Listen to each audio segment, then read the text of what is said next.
Exercise 1.2 का question number 1 है कि निम्न संख्याओं को अभाज्य गुणनखंडों के गुणनफल के रूप में व्यक्त कीजिए। यानी कि जो संख्या दिया होगा ना, तो पहले इसका क्या निकालेंगे, अभाज्य गुणनखंड, और सिर्फ गुणनफल के रूप में लिख देना है, गुना करके नहीं लिखना है। ठीक है, तो देखते हैं इसका सॉल्यूशन। 140 का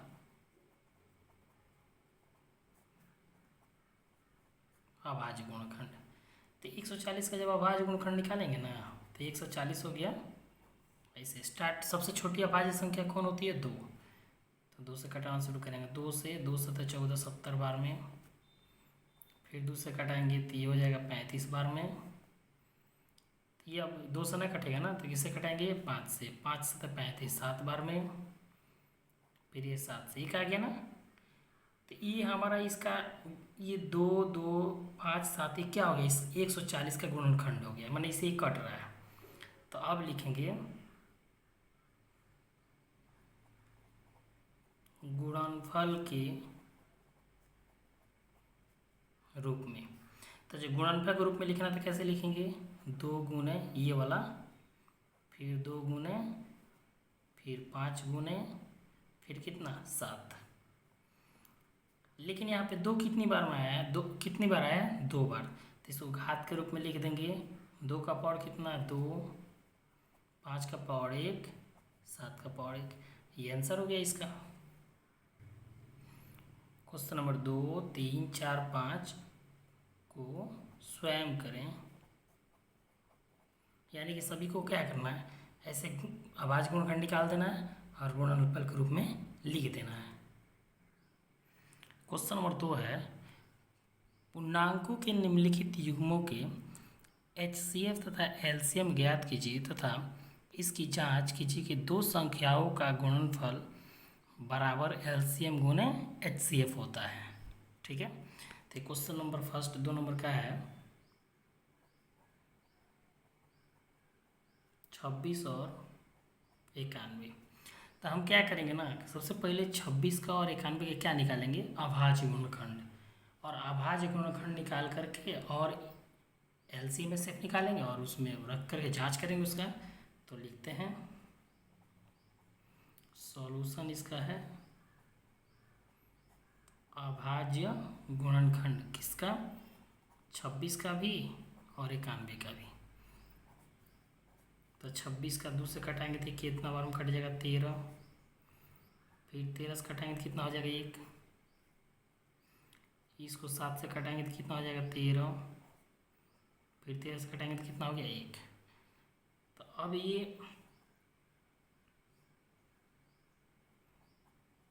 गुणनफल के रूप में 26 को कैसे लिख सकते हैं, 2 गुने 13। 91 को कैसे लिख सकते हैं, 7 गुने 13। इतना जब निकल गया ना, तो हमको निकालना है HCF और LCM। तो HCF निकालने का रूल होता है कि जो अभाज्य गुणनखंड में दोनों में जो उभयनिष्ठ होता है, जो कॉमन होता है ना, उसी को लिखा जाता है। तो चूँकि HCF बराबर, तो देख रहे हैं कि दोनों में क्या है, 13। तो HCF कितना हो गया, 13 हो गया। फिर लेंगे हम, इसलिए कितना, LCM। अब LCM का रूल होता है कि पहले जो दोनों में शामिल होता है उसको लिखा जाता है। तो जो दोनों में शामिल किया है 13, तो 13 लिख दिए। आज जो शामिल नहीं होता है ना, उसको भी गुना में लिखा जाता है। तो 2 इसमें है, इसमें नहीं ना है, तो 2 भी लिखेंगे। 7 इसमें है, इसमें नहीं ना है, तो 7 भी लिखेंगे। तो इसको गुना कर देंगे, 13 दूना 26। ये हो गया 26 गुने 7, 7 छक 42 के 2, हासिल 4, 7 दूना 14, 4 18, 182। तो अब ये 26 और 91 का LCM हो गया 182 और HCF कितना हो गया, 13 हो गया। ठीक है, अब हम क्या करेंगे, इसकी जांच करेंगे। तो जांच कैसे करते हैं,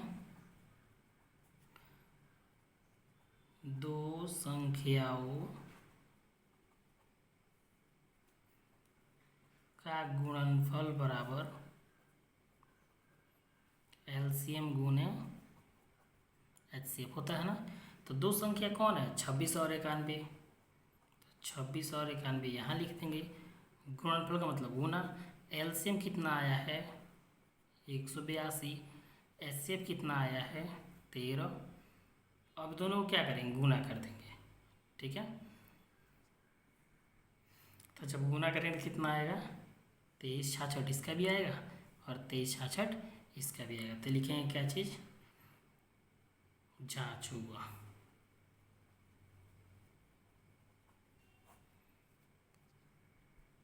क्वेश्चन नंबर 2 और 3 को स्वयं करें, यानी कि बनाने की विधि क्या है, सेम ऐसा ही है। ठीक है, अब हम लोग क्वेश्चन नंबर देखें कितना, 3। क्वेश्चन नंबर 3 है, अभाज्य गुणनखंड विधि द्वारा निम्नलिखित पूर्णांकों के एचसीएफ और एलसीएम ज्ञात करें, है ना। तो अभाज्य गुणनखंड विधि अभी हम लोग पढ़ेंगे। पहले अभाज्य गुणनखंड निकालेंगे, उसके बाद उसका गुणनफल के रूप में लिखेंगे और उसके बाद से उसमें देखेंगे कि तीनों में एक जैसा क्या है, चाहे दोनों दो नंबर दिया तो दोनों में एक जैसा क्या है, उसको पहले लिखेंगे, वो एचसीएफ हो जाएगा, है ना। देखते हैं question number first. Question number first है 12, 15 और 21। तो 12, 15, 21 है ना, तो इसका हम क्या करेंगे, अभाज्य गुणनखंड निकालेंगे। ठीक है, अभाज्य गुणनखंड किसका, 12 का, 15 का और 21 का। किससे कटेगा ये, 2 छके 12, फिर 2 3 6, 3 एकम 3 ही कट गया ना। ये 3 5 15, 5 एकम 5 हो गया ना। ये 3 7 21, ये 7 एकम 7 हो गया। अब ये गुणनफल के रूप में कैसे लिखाएगा, गुणनफल के रूप में, गुणनफल के रूप में लिखेंगे यहाँ पर पहले 12 को, ये कितने कौन कौन नंबर से कटा है, 2 से 3 से कटा है ना। फिर वैसा ही लिखेंगे 15 किससे किससे कटा है, 3 से 5 से। फिर अब क्या है 21 किससे किससे कटा है, 3 से और 7 से। ये हो गया। अब हम क्या करेंगे ना, एचसीएफ निकालेंगे। तो एचसीएफ बराबर अभी हम लोग जाने हैं कि सबसे पहले देखेंगे ना सब में एक जैसा क्या है। तो एचसीएफ निकालने के लिए देख रहे हैं कि यहाँ 3 है,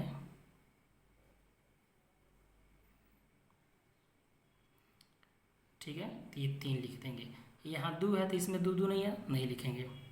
यहाँ 5 है तो इसमें कहीं 5 नहीं है, नहीं लिखेंगे। 7 है तो इसमें कहीं 7 नहीं लिखेंगे। तो अगर रहता तीनों में ना वही लिखते। तो एचसीएफ कितना निकल गया, 3। अब हम लिखेंगे एलसीएम। तो एलसीएम निकालने के लिए सबसे पहले क्या करेंगे ना, जो सब में पहले होगा ना उसी को लिखेंगे। तो यहाँ क्या था, 3 था तो 3 लिख दिए ना। अब देख रहे हैं कि इसमें 2 है, लेकिन इस दोनों में किसी में नहीं है तो 2 भी लिखेंगे। फिर ये भी 2 है, इसमें और नहीं है तो इसको भी लिखेंगे। इसमें 5 है और वो इसमें भी नहीं, इसमें भी नहीं तो भी लिखेंगे। इसमें 7 है, इसमें भी नहीं है, इसमें भी नहीं है तो भी 7 लिखेंगे। मतलब कि एचसीएफ में तीनों बार सब में रहेगा उसी को लिखेंगे। एलसीएम में रहेगा तो भी लिखेंगे और नहीं रहेगा तो भी गुना के रूप में लिखेंगे और गुना कर देंगे। 3 दूना 6, 6 दूना 12, 12 पचे 60 और 60 में 7 से गुना करेंगे तो 60 छक 42, 7 400, ये कितना हो गया 20। तो हमारा एलसीएम हो गया 420 और एचसीएफ कितना हो गया 3 हो गया। क्वेश्चन नंबर 2 और 3 का, क्वेश्चन नंबर 2 और 3 का स्वयं हल करें, है ना, यानी कि बनाने की विधि यही है सेम। अब हम लोग क्वेश्चन नंबर देखेंगे कितना, 4। अब हम लोग क्वेश्चन नंबर 4 देख रहे हैं। 4 क्वेश्चन कर रहा है कि एचसीएफ 306 और 657 का 9 दिया है, तो पूछ रहा है कि एलसीएम 306 और 657 का क्या होगा। तो अब इसको हम लोग सॉल्व करते हैं। दिया है HCF बराबर कितना 9 यहाँ पे दिया हुआ है। ये दो नंबर है तो ये पहली संख्या मान लीजिए, इसको दूसरी संख्या मान लीजिए। तो प्रथम संख्या मान लेते हैं 306, दूसरी संख्या बराबर क्या हो गया 657। तो पूछ रहा है कि LCM बराबर क्या होता है ना।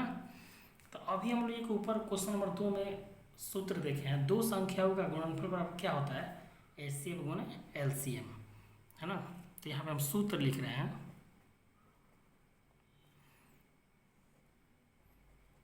प्रथम संख्या गुणे दूसरी संख्या बराबर LCM गुणे HCF होता है। इसी सूत्र का हम लोग यहाँ पे पालन करेंगे, लेकिन चूंकि प्रथम संख्या गुणे दूसरी संख्या बराबर HCF LCM, ठीक है। तो हमको प्रथम संख्या कितना पता है 306, तो यहाँ लिखेंगे 306। दूसरी संख्या कितना पता है 657, तो यहाँ लिखेंगे 657। HCF कितना पता है यहाँ पे 9, तो 9 लिख देंगे। क्या नहीं पता है LCM, तो LCM में तो निकालना है, LCM हो गया ना। तो अब ये LCM के वैल्यू निकालना है, तो इसका एक्स्ट्रा में 9 है ना, तो इसको उठा के ला देंगे इधर। तो LCM बराबर क्या हो जाएगा 306 गुने 657, बट्ठा में कितना 9, क्योंकि गुना में है 9, इधर आया किस बदल गया भाग में। तो अब क्या करेंगे ना, इसको काटा देंगे। 9 के पहाड़ा में 27, 30 से कम आएगा 27, 3 बार में 3 निकल कर जाएगा इसके पास, तो ये होगा 36। तो 9 चौका 36 से नहीं कट गया, 9 से कितना बार में 34 बार में। तो 34 में किससे गुना कर देंगे 657 से, तो गुना कर देंगे तो कितना हो जाएगा ये 22,338।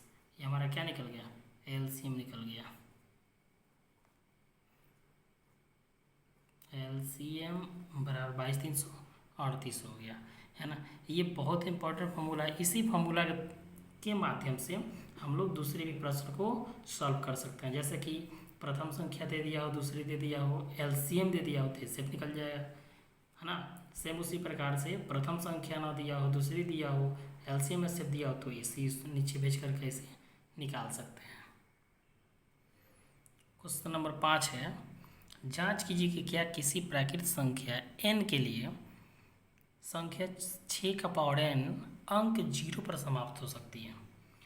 मतलब ना कि 6 का पावर n क्या है प्राकृत संख्या, 1 2 3 4 अगर रखते हैं, है ना, तो क्या उसको अगर हम हल करेंगे तो उस 0 पर समाप्त हो गया कि नहीं, मतलब कि उसकी इकाई अंक 0 हो सकता है या नहीं।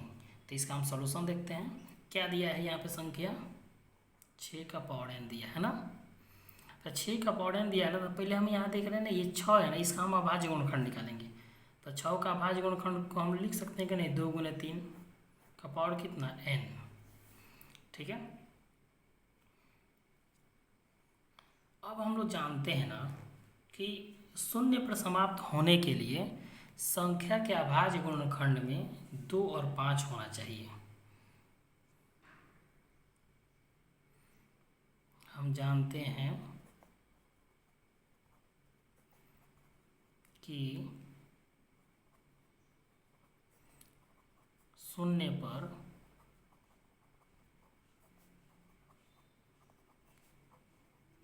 समाप्त होने के लिए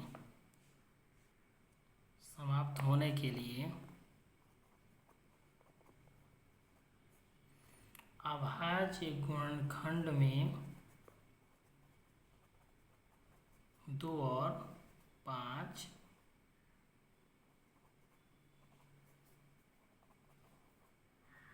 होना चाहिए। तो 6 जो है ना, तो उसमें तो 2 है लेकिन क्या नहीं है 5। 6 के अभाज्य गुणनखंड में 2 है लेकिन 5 नहीं है। इसलिए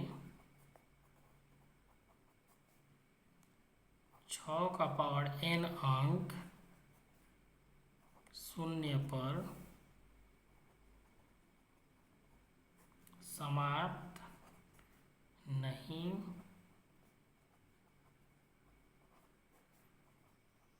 हो सकती है।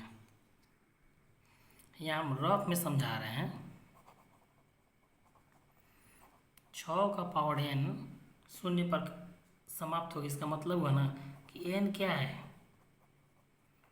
प्राकृत संख्या है ना। तो जब प्राकृत संख्या है तो क्या मानेंगे, इसको 1 मानेंगे, 2 मानेंगे, 3, 4 ऐसा मानेंगे ना। तो अब हम लोग देखते हैं, जब n बराबर कितना लेंगे 1, तो इसको उतारेंगे 6 का पावर n। तो 6 का पावर 1 का मतलब कितना हुआ 6। फिर n बराबर कितना लेंगे हम 2, तो 6 का पावर n हो गया ना। तो 6 का पावर कितना 2, तो 6 का स्क्वायर कितना हो गया 36।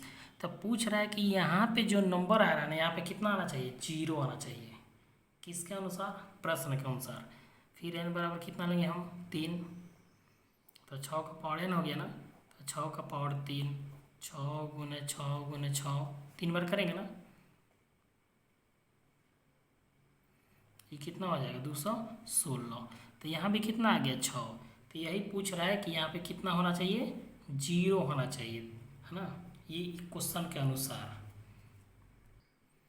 क्वेश्चन नंबर 6 है, व्याख्या कीजिए कि 7 गुने 11 गुने 13 प्लस 13 और 7 गुने 6 गुने 5 गुने 4 गुने 3 गुने 2 गुने 1 का प्लस में कितना 5 भाज्य संख्या क्यों है ना।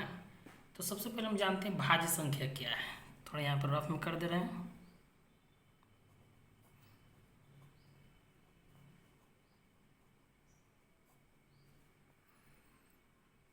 जो संख्या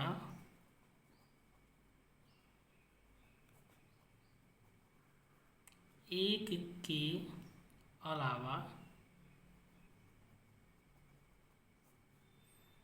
किसी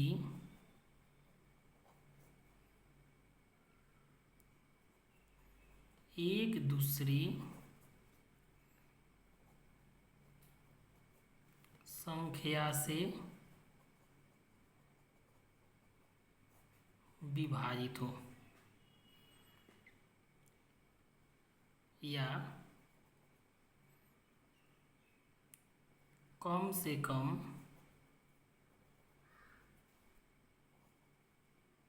दो संख्याओं से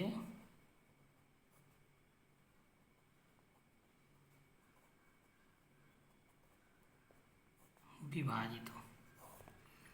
ठीक है, तो इसमें जो नंबर दिया है ना, इसको थोड़ा सा हम जांच करके इस पर थोड़ा देखेंगे ना सॉल्यूशन। n1 जो दिया है ना 7 गुने 11 गुने 13 प्लस में 13 दिया है ना, तो हम लोग क्या करते हैं ना, इसमें से 13 दोनों में तो 13 कॉमन ले लेते हैं। 13 जब कॉमन लेते हो जाएगा 7 11, इसकी जगह कुछ नहीं है, जब कॉमन लेंगे तो कुछ नहीं बचेगा, तो क्या बचेगा 1, अब प्लस में 1 हो जाएगा ना। तो ये हो गया 13 गुना, अब देखते हैं यहाँ पे 11 7 77, 77 में 1 से गुना करें तो 77, और 77 एक जोड़ना कितना हो जाएगा, ये 78 हो जाएगा। ठीक है, जब ये 78 हो गया तो इसको हम लोग तोड़ेंगे इसको। तो इसको जब अभाज्य गुणनखंड के रूप में तोड़ेंगे ना, रफ कर रहे हैं यहाँ पे 78 को 2 से तो ये टूट जाएगा 39 बार में, ये 3 से 13 बार में, फिर 13 बार में, है ना। तो इस 78 को हम लिख सकते हैं 13 गुने 2 गुने 3, है ना, यानी 13 कितनी बार है यहाँ पे आया है, 2 बार आया। तो हम लिख सकते हैं कि नहीं 13 का स्क्वायर 2 गुने 3। तो इन दोनों को जब गुना करते तो जो संख्या आती उसके कितने गुणनखंड हो गए, 1 2 3 गुणनखंड हो गया ना। तो यहाँ पे हम लोग लिखा गया था कि भाज्य संख्या किसे कहते हैं, कम से कम 2 से विभाजित हो, लेकिन ये कितने से विभाजित होगी 3 से।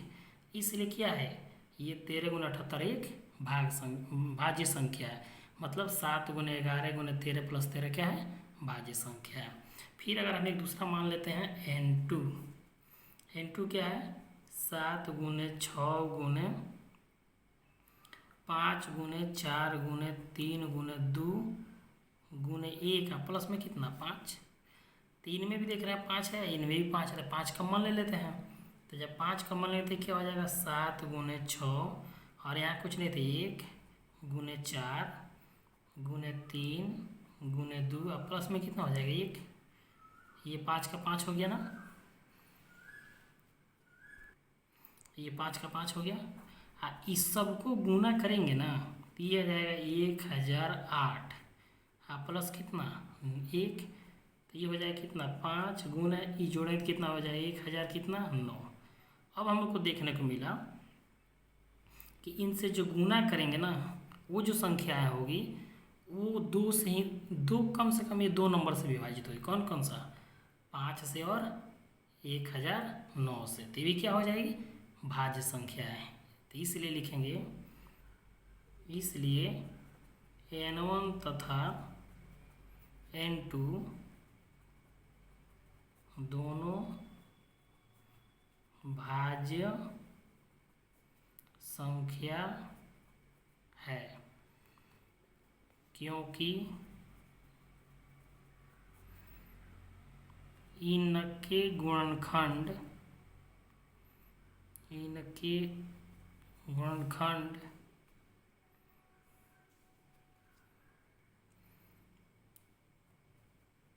कम से कम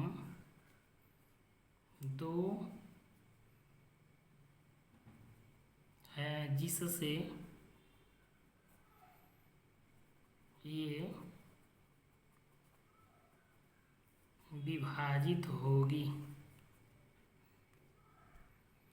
क्वेश्चन नंबर 7 है, किसी खेल के मैदान में चारों ओर एक वृत्ताकार पथ है।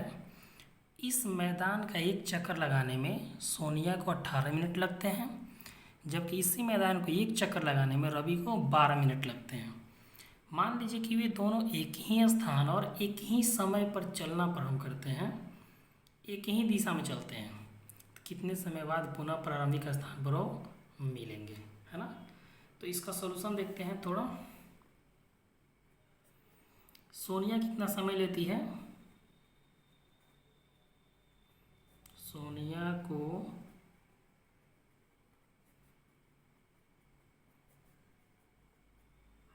समय लगता है कितना 18 मिनट, रवि को समय लगता है कितना 12 मिनट। तो हम क्या करेंगे, 18 और 12 का एलसीएम निकाल देंगे। तो सबसे पहले क्या निकालते हैं, अभाज्य गुणनखंड। अभाज्य गुणनखंड किसका, 18 का और किसका 12 का, 18 और 12 का। तो 18 को किससे कटाएंगे, 2 से, तो 9 बार में कट जाएगा, ये 3 बार में कट जाएगा, है ना, ये 6 बार में कट जाएगा, ये 3 बार में कट जाएगा, ये 3 बार में कट गया। अब गुणनफल के रूप में, तो यहाँ लिखेंगे 18, तो 18 को कैसे लिखेंगे 2 × 3 × 3। फिर यहाँ लिखेंगे 12, 12 को कैसे लिखेंगे 2 × 2 × 3 लिखेंगे ना। तो अब हम लोग जानते हैं कि एलसीएम में पहले दोनों में जो शामिल रहता है उसको लिखते हैं। तो ये दोनों में शामिल क्या है 2, तो 2 लिखेंगे। फिर दोनों में शामिल क्या है 3, तो 3 लिखेंगे। अब देख रहे हैं कि ये 2 इसमें शामिल है, नहीं है, तो भी लिखेंगे इस 2 को। ये 3 इसमें शामिल है, नहीं है, तो भी लिखेंगे इसको। तो गुना कर देंगे, 2 3 6, 6 दूना 12, 12 3 कितना हो गया 36। तो यही हमारा आंसर हो गया। इसलिए एलसीएम कितना हो गया 36 हो गया। तो लिखेंगे प्रारंभिक स्थान पर मिलेंगे कब, कितना मिनट बाद 36 मिनट पर।